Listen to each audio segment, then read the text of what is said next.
दिल्ली में हमारी सरकार पिछले साल एक नई एक्साइज पॉलिसी लेके आई, एक्साइज पॉलिसी 2021-22। 2021-22 की पॉलिसी लागू होने से पहले दिल्ली में सरकारी दुकानें थीं, ज़्यादातर सरकारी दुकानें थीं। सरकारी दुकानों के ज़रिए दिल्ली में शराब बिकती थी और खूब भ्रष्टाचार होता था उसमें, ब्रांड पुशिंग से लेके और कई तरीके की खबरें आती थीं। मैंने खुद रेड कर करके भ्रष्टाचार पकड़ा था वहाँ पे। हमने उस पॉलिसी को ख़त्म करके एक नई पॉलिसी बनाई। दिल्ली में पहले कुछ दुकानें प्राइवेट भी होती थी, लेकिन जो प्राइवेट दुकानें थीं वो इन्होंने अपने ही यारों दोस्तों के नाम पे लाइसेंस दे रखे थे और उनसे लाइसेंस फ़ीस भी कम लेते थे, बहुत कम लाइसेंस फ़ीस लेते थे और कई साल से लाइसेंस फ़ीस भी नहीं बढ़ाई थी इन्होंने। तो ये सिस्टम ख़त्म करके ज़्यादातर सरकारी दुकानों का, जिनमें खूब भ्रष्टाचार था, और इनके नेताओं, रिश्तेदारों, इन सब की ड्राइवर और मेड के नाम पे चलती दुकानों को, इन सबको, सारे सिस्टम को बंद करके हमने नई पॉलिसी लगाई और बहुत पारदर्शी तरीके से हमने यहाँ पर शराब की दुकानों की नीलामी की। पहले, यहाँ आपकी जानकारी के लिए मैं बता दूँ कि पहले दिल्ली में 850 दुकानें होती थीं। नई पॉलिसी में हमने तय किया कि जितनी दुकानें पहले होती थीं उससे एक भी दुकान फालतू नहीं खोली जाएगी, वही 850 दुकानें रहेंगी।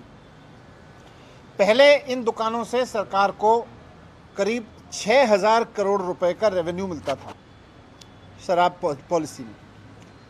जब पारदर्शी तरीके से इन दुकानों की नीलामी हुई तो दुकानें नहीं बढ़ी, लेकिन पूरे साल में, एक फुल ईयर में 850 दुकानों से 9500 करोड़ रुपए का रेवेन्यू आना था।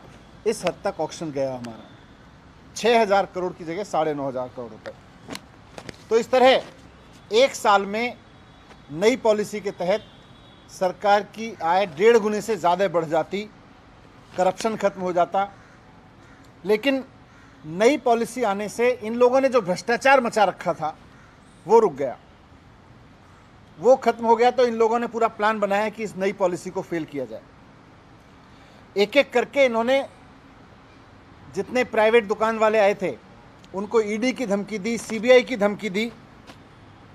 तो प्राइवेट दुकान चलाने वालों को, जो सरकार को ज़्यादा रेवेन्यू दे रहे थे, क्योंकि सरकार ने ट्रांसपेरेंट तरीके से उनको दुकानें दी थी ओपन ऑक्शन करके, तो उनको इन्होंने ईडी से धमकाया, सीबीआई से धमकाया। तो बहुत सारे शराब वाले तो, दुकान वाले तो बेचारे, कई सारे लोग तो दुकान छोड़ के चले गए। और आज दिल्ली में जो नई पॉलिसी में भी 850 दुकानें हो सकती थीं, आज दिल्ली में कुल 468 दुकानें चल रही हैं। और 1 अगस्त से कई और दुकान वाले भी, क्योंकि ये सीबीआई से डरा रहे हैं, ईडी की धमकी दे रहे हैं दुकान वालों को, तो ये 468 दुकानों से भी और कम हो जाएंगी। कई और लोग दुकानें छोड़ के जाने वाले हैं। इनका मकसद है कि दिल्ली में शराब की किल्लत पैदा करो। इनका मकसद है कि दिल्ली में लीगल तरीके से बिकने वाली शराब का क्वांटम कम करते चले जाओ। अब मैं आपके सामने एक थोड़ा सा और डेटा रखना चाहता हूँ कि दिल्ली में और बाकी राज्यों में शराब की बिक्री की, शराब की दुकानों की पर कैपिटा संख्या क्या है, उसका एक डेटा है। गुड़गांव में, जहां बीजेपी का शासन है, 4166 लोगों पे शराब की एक दुकान है। नोएडा में, जहां बीजेपी का शासन है, 1390 लोगों पे शराब की एक दुकान है। बेंगलोर में, जहां भारतीय जनता पार्टी की सरकार है, 12,179 लोगों पर एक दुकान है। बीजेपी का गोवा है, गोवा में 761 लोगों पे एक दुकान है। नई पॉलिसी के तहत अगर दिल्ली में मैक्सिमम दुकानें भी खुल जाती, तो उसके बावजूद 850 दुकानें भी खुल जाती, तो यहाँ 22,707 लोगों पे एक दुकान होती। और आज जब 468 दुकानें हैं तो 41,192 लोगों पे एक दुकान है। इसी से अंदाज़ा लगाया जा सकता है कि ये ईडी की धमकी देके, सीबीआई की धमकी देके चाहते हैं कि लीगल शराब का धंधा यहाँ भी बंद हो और इलीगल धंधे को बढ़ावा मिले, नॉन ड्यूटी पेड धंधे को बढ़ावा मिले, स्पिरिट्स लिकर को बढ़ावा मिले। ये इनका पुराना धंधा था, ये वापस उस धंधे को लाना चाहते हैं। अगर दिल्ली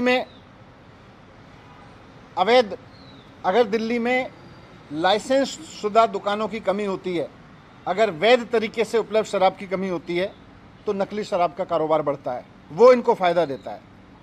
इसीलिए इन्होंने ईडी और सीबीआई की धमकी दे दे के दिल्ली सरकार के अफसरों को भी इतना डरा दिया है कि अब जो दुकानें खाली हो रही हैं उनका कोई लाइसेंस करने को तैयार नहीं है। दुकानें जैसा मैंने बोला बहुत सारी खाली हुई, अरबी और भी होंगी, लेकिन इन्होंने ईडी और सीबीआई की धमकी दे दे के अफसरों को इतना डरा दिया है कि अब कोई जो दुकानें खाली हो रही हैं उनका ठेका देने को, उनका ऑक्शन करने को, उनका टेंडर करने को तैयार नहीं है, उनकी नीलामी करने को तैयार नहीं है। और जो एग्जिस्टिंग पॉलिसी है, जो 2021-22 की पॉलिसी है, वो 31 जुलाई को अब ख़त्म हो रही है। डर के मारे कोई ऑफिसर इस पॉलिसी को भी आगे बढ़ाने को तैयार नहीं है। इन्होंने पूरी सीबीआई की धमकी दे रखी है, सबको ईडी की धमकी दे रखी है। तो कुल मिला के इन्होंने दुकान वालों को डरा के और अफसरों को डरा के दिल्ली में ऐसे हालात बनाने की कोशिश की है जिससे 1 अगस्त से दिल्ली में एक्साइज ड्यूटी देने वाली दुकानें कम से कम होती चली जाएं और इससे इनका अवैध शराब का धंधा फिर से यहाँ पे फलने फूलने लगे, क्योंकि 1 अगस्त के बाद अगर सरकार निर्णय नहीं लेगी तो कोई पॉलिसी हो, यहाँ पे कोई पॉलिसी नहीं होगी, ये लोग चाहते थे। और अगर दिल्ली में वैध शराब की जानबूझ के कमी कर दी गई तो इसके बाद ये लोग गुजरात की तरीके से यहाँ भी धड़ल्ले से नकली शराब बेचना चाहते हैं। दिल्ली में भी फिर हमें बहुत दुख है, लेकिन दिल्ली में भी अगर ऐसा होता है तो नकली शराब बिकती है तो कोई बड़ी चीज़ नहीं है। जैसे जहाँ जहाँ नकली शराब बिकती है वहाँ फिर जहरीली शराब पी के लोगों की मौत होती है, हुश ट्रेजेडी होती है, दिल्ली में भी होने लगेगी। लेकिन हम ये नहीं चाहते और ना हम ऐसा होने देंगे। इसलिए हमने तय किया कि फ़िलहाल जो नई पॉलिसी है उसको बंद करके सरकारी दुकानें खोलने के आदेश हमने दिए हैं, क्योंकि इन्होंने दुकानदारों को डरा रखा है, इन्होंने अफसरों को डरा रखा है। इसलिए नई पॉलिसी बंद करके सरकारी दुकानों के ज़रिए अब लीगल लिकर सेल करने का हमने ऑर्डर दिया है, ताकि दिल्ली में कोई इलीगल शराब ना बेच पाए, ताकि दिल्ली में कोई स्पिरिट शराब ना बेच पाए। और चीफ सेक्रेटरी को मैंने ऑर्डर किए हैं कि किसी भी कीमत पर वो ये सुनिश्चित करें कि सरकारी दुकानों के ज़रिए करप्शन ना हो और किसी तरह की इलीगल मार्केट शराब की दिल्ली में ना खड़ी हो। ये मैंने ऑर्डर किए।